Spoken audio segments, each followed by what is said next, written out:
Hey, this is God is Real 101, and this is the 5 questions for atheists.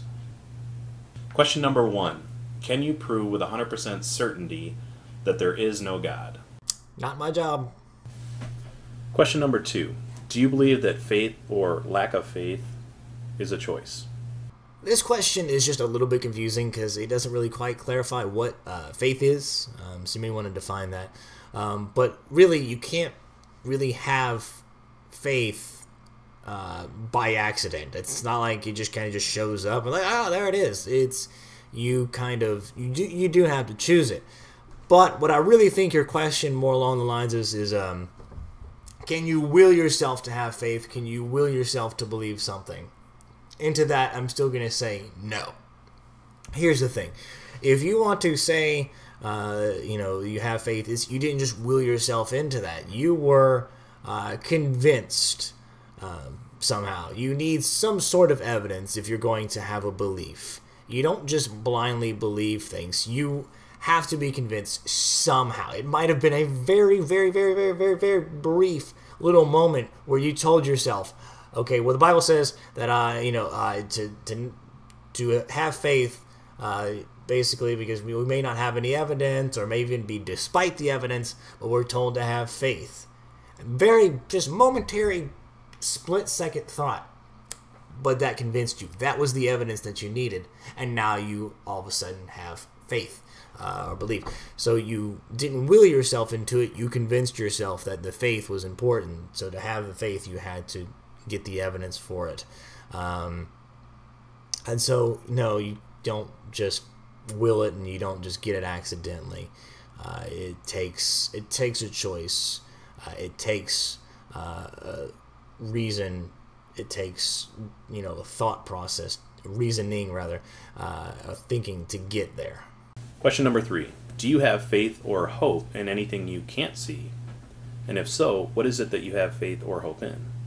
Once again, I don't quite understand your definition of faith, and I don't want to put words into your mouth, so I'm just going to give you the definition of faith that I'm using, which is to have trust in, or complete trust in. But when I have this type of faith, this generally comes through something that has been proven to work or to be effective so far. I don't, blindly believe into it, and I'm not saying you're saying that. I'm just saying it needs to be shown to be effective. I'm not just going to just go on a whim and just trust something for no reason. It needs to be effective. So, yes, but we're probably using a different definition of faith, so you need to clarify that. Question number 4. In your opinion, if a creation class was accepted in school, but was 100% elective, and the teacher who taught the class was a certified teacher, but didn't get paid, would you still have a problem with this elective course? My stance on teaching creationism in school is the same stance I take on things like ghost hunting, summoning demons, teaching people how to use your chakra, or anything that you've learned from spirit science, if you know what I'm talking about. Because it's not actual science. Science and the scientific method has a certain criteria, being able to make predictions and use empirical data and observations, and being able to test and be falsifiable. All these certain criteria that creationism doesn't have. If creationism had that, and it was shown to be effective, it would be part of the science lessons to begin with. But it doesn't. So why should we learn about it in school? See, I'm already at kind of odds with this notion of teaching creationism in school, because when I'm just going to call it actual science, when scientists are making predictions, hypotheses, and trying to make it to become a theory, they have to go through a miserable amount of work, because they have to go through peer review, adversarial review, and people that are just out there just to make sure your paper doesn't go through. They have to spend hours and hours and hours and days and years and whatever trying to prove it true, and have tons of people out there just trying to prove you wrong. They have to go through this process just so they can get into a book so your kids can learn it. Creationists are trying to slip past that. They're just trying to force it by saying, well, I know that it's correct. You can't prove that it's not, so we should teach it. If you want to be in the book, you need to do the work. You need to be able to prove it, just like these people have. You don't get the freedom to just, bypass all of that hard work just because you feel that God is telling you that this is true. This is another part of the teach the controversy. Well, let's see if we can just teach them creationism alongside science, an alternative. So let's say we make it free.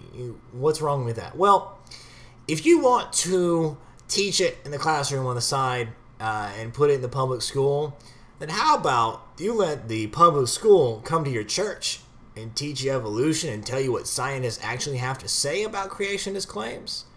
Let's teach your kids in the church. If you want to teach creationism to your kids, fine. You got a church for that. You got your home for that. You get on the internet. You show them what creation.com and ICR.com and Answers in Genesis, all those. Show them what they have to say. But we're in a public school system, something that's run by the government for the most part, for most schools except for private schools. Let the public education system do as it's been doing, and you do what you want there. You should not be able to allow creationism into the public school if you're not going to let them teach evolution in your church. If you want to make that trade-off, go for it. Question number 5. As an atheist, do you think that your life is more fulfilling than a Christian's? And if so, why? If I were to say that my life has been more fulfilling, it's only because of maybe what it was compared to before. I know for myself personally, when I was starting to question about, is that a year and a half ago? A little less than a year and a half ago, I wanted to learn more. God, I wanted to learn so much. And that made my life a bit more fulfilling because, there was so much things about the world that I didn't know before. But would I say that my life is more fulfilling than all Christians? Absolutely not, because I guarantee you there are Christians out there that live a way more fulfilling life than I do. They just do more things. Atheism does not make your life more fulfilling. Christianity does not make your life more fulfilling. Living life makes your life more fulfilling. Sure, having Christianity and having this relationship with God, supposedly, maybe that makes your life feel better. You attribute that to make your life more fulfilling. Not everybody feels that way. So I can't say, that there's this, if the life fulfillment meter, if you're an atheist, you're here, a Christian, you're here, or vice versa. It comes down to the individual. So that is it. 5 questions to atheists from God is Real 101. I will link his channel down below. Hopefully this was helpful to you guys. For me, this was a nice change of pace because I was tired of talking about morality and listening to videos about morality and videos about true empiricism. So, that is it. This is the Atheist Chef signing off. Peace.